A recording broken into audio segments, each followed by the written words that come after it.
Hola amigos, bienvenidos a un video más de Jóvenes Líderes Carismáticos. Yo soy Tere y el día de hoy junto a Héctor y un invitado muy especial les traeremos un tema que es bastante controversial dentro de las comunidades. Creo que ya se imaginan de qué hablo, ¿verdad? Así es, hoy les traeremos corrección fraterna dentro de las comunidades.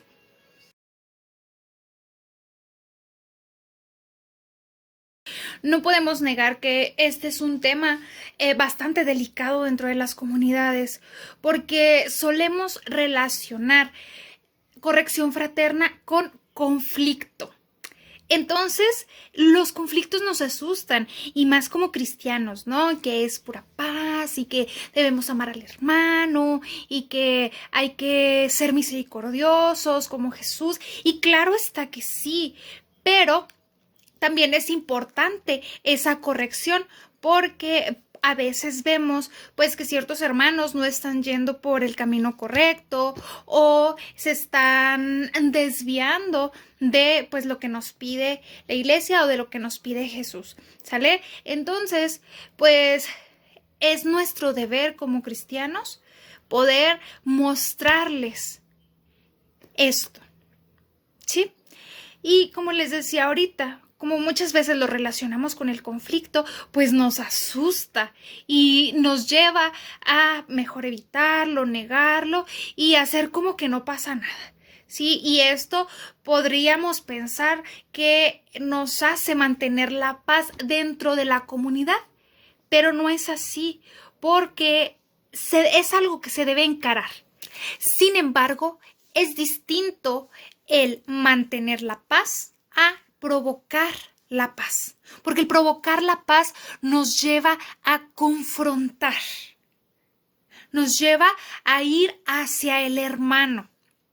Sí, y esto no con la intención de humillar o de exponer a la otra persona, sino para poder solucionar la situación lo más pronto posible, solucionar en tiempo y forma. Y aquí es donde entra la corrección fraterna, aquí es donde recae la importancia de esta. En el Evangelio de Mateo 18, del 15 al 20, encontramos cómo Jesús enseña a sus discípulos la corrección fraterna.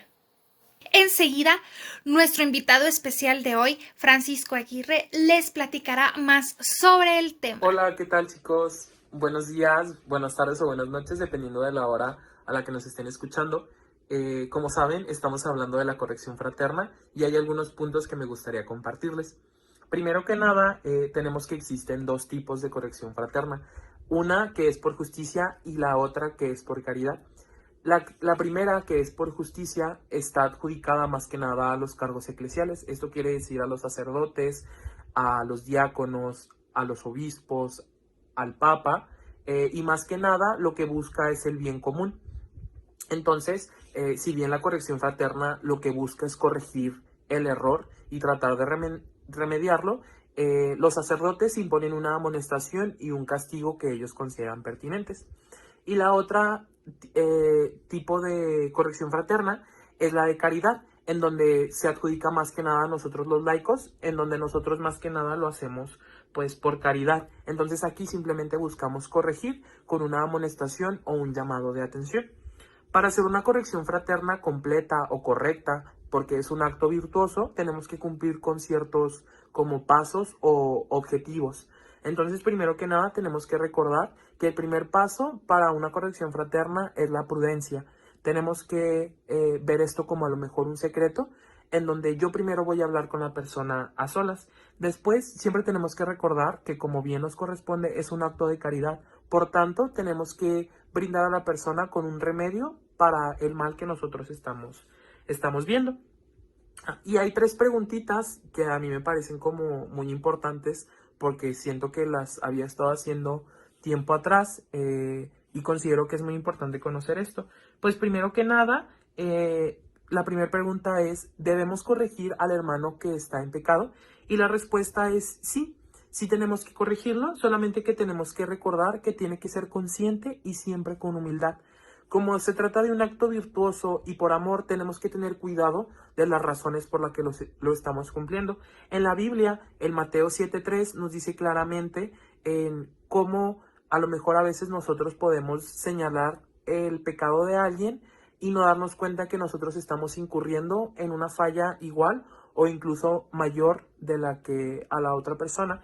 Entonces hay que tener cuidado con tener una vida recta, una vida firme, una vida en donde nosotros podamos decir, a lo mejor y yo incurrí en esto, pero siento que ahorita ya le puedo ayudar porque yo enmendé mi falla. Incluso también, ¿no? No debemos de pensar que nos vamos a salvar por estar salvando al hermano. Hay que tener mucho cuidado también con la soberbia. Hay que recordar siempre humildad, por amor y con conciencia. Esas son las cuestiones esenciales de la corrección fraterna. Asimismo, hay que recordar que es bien importante el dónde, el cómo y el cuándo. Tenemos que ser justamente pues prudentes. La siguiente pregunta es, ¿estamos obligados a corregir al sacerdote? Y si bien no estamos obligados, pero nuevamente, como se trata de un acto de amor, lo hacemos. Hay que hacerlo con mucha mansedumbre y con mucho respeto. En primera carta de Timoteo 5:1 podemos encontrar la respuesta justamente a esta pregunta. Tenemos que no mostrar que somos más que el sacerdote, sino realmente estar conscientes de que lo estamos haciendo por corregir, por amor y demás. Y la última pregunta es, ¿debo desistir de la corrección fraterna por temor a que alguien se aleje? Y la respuesta es sí. ¿Por qué? Como lo vengo diciendo, la corrección fraterna se trata de un acto de amor, un acto virtuoso, que nosotros estamos buscando que la persona se encuentre con Jesús. Entonces, con esta conciencia de las que ahorita les platicaba, tenemos que ver si con que yo le diga, que yo hable con prudencia, que yo le señale al hermano su error, va a cumplir con el objetivo que yo me propuse desde un inicio, que es acercarlo a Jesús. Y si la respuesta es que esto que le voy a decir no va a cumplir, lo ideal es mejor permanecer en silencio. Entonces, hay ocasiones en las que podemos utilizar la corrección fraterna, pero siempre hay que tener en cuenta que tenemos que ser conscientes de si va a edificar o no va a edificar. Es por eso que también el discernimiento es muy importante. Bueno, pero ¿cuáles serían esos temas relevantes que nos podrían traer conflictos a nuestra comunidad? Para esto nos podemos comparar con una de las primeras comunidades de la iglesia, que fue la comunidad de Corinto. Según lo escrito por Pablo en la primera carta a los Corintios, ellos tenían las mismas problemáticas que sufrimos nosotros en las comunidades actuales. Primeramente entremos en contexto. En aquel entonces, Corinto era una importante ciudad portuaria con una gran diversidad cultural y religiosa. Pablo lo escoge estratégicamente dentro de su plan misionero. Pablo pasa aproximadamente año y medio en este lugar, tiempo en el cual se dedica a hablar con las personas, a conocerlas y a evangelizarlas, llegando a conformar una comunidad en este lugar. Después de esto, Pablo continúa con sus viajes misioneros y al poco tiempo comienza a recibir reportes de la comunidad de Corintio, comentándole a Pablo de que padecían de diversas problemáticas dentro de la comunidad. La primera problemática son las divisiones. Esto lo podemos ver del capítulo 1 al capítulo 4. Luego de que Pablo se va de Corinto, empiezan a surgir nuevos líderes en las comunidades, como Apolo. Entonces las personas comienzan a crear bandos, guiándose por la manera de pensar. Esta problemática se sigue presentando en nuestras comunidades actualmente. Podemos caer en el error de convertir al líder o al coordinador en el centro de nuestra comunidad, olvidándonos de que el verdadero centro es Dios. Es normal que sintamos cierta afinidad por seguir a algún líder, pero esto nos debe ayudar a llegar a Dios, y no al contrario, no nos debe alejar de Él, y mucho menos traer división a la comunidad. Segunda problemática, el sexo. Esto lo vemos del capítulo 5 al capítulo 7. En esta región había un excesivo libertinaje sexual, y esta problemática se presentaba también en la comunidad, y para ellos era algo natural, era algo normal. Ellos pensaban de que simplemente era una necesidad más del cuerpo que necesitaban satisfacer, y para ellos no representaba ningún problema. Ellos pensaban, hey, somos libres en Cristo, la gracia de Dios es enorme, no tiene fin, entonces no hay problema. Pablo obviamente les reprende y les condena esta forma de pensar de la comunidad. Y esta forma de pensar la podemos seguir viendo en la actualidad, a lo mejor y no solo con el tema del sexo, pero podemos caer en el error de que pertenecer a alguna comunidad, de congregarme una vez a la semana, me da ciertos privilegios como persona, que podemos seguir pecando como deporte, que al cabo me confieso otro día. Y esto trae que minimicemos el tema de la integridad que tenemos como cristianos. Tercer punto, la comida. Esto lo podemos ver del capítulo 8 al 10. Los corintios estaban divididos sobre el proceder de la carne que había sido obtenida mediante sacrificios a los dioses romanos. Ellos pensaban, ¿es bueno comerla o no? Unos decían, sí es bueno, otros decían que no. Pablo les comenta, sabemos de que nuestra lealtad pertenece solo a Dios, y al final de cuentas, estos animales son también creación divina, así que no está mal que los coman. Pero si ustedes están en un escenario donde puedan comer esta carne, y otros los puedan mirar y pueda prestarse a malinterpretaciones, a críticas o a confusión, mejor no lo hagan, por respeto y por amor al hermano. Es mejor no ser piedra de tropiezo para ellos. En nuestras comunidades puede pasar de que nuestras acciones que son buenas pueden prestarse a malinterpretaciones, así que debemos estar muy atentos, y más si somos coordinadores o líderes, en todo lo que hagamos. Si esto puede traer malinterpretaciones o división en la comunidad, es mejor no hacerlo. Es mejor no ser piedra de tropiezo para los demás, y esto teniendo como fundamento el amor.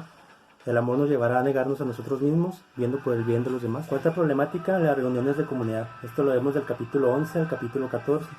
En aquel entonces, en las reuniones de comunidad comenzaron a presentarse experiencias espirituales muy intensas, gente que hablaba en lenguas, o que la gente quería forzosamente expresar sus opiniones, volviendo estas reuniones en algo caótico, principalmente para la gente que iba de visita. Pablo les dice que deben de retomar el principal enfoque de lo que es una comunidad cristiana, y este debe ser un lugar donde el Espíritu de Dios obre en todos de manera unificada. Aquí es donde Pablo les menciona la metáfora de que cada quien es miembro de un cuerpo, cada quien tiene una función específica a desempeñar, y esto para la propia edificación de la iglesia. Actualmente podemos ver nuestra reunión de comunidad como lugar donde podamos experimentar de manera intensa algo espiritual, el lugar donde podamos ser escuchados, el lugar donde podamos socializar, sentirnos bien, y eso es parte de, pero no debe ser nuestro fin.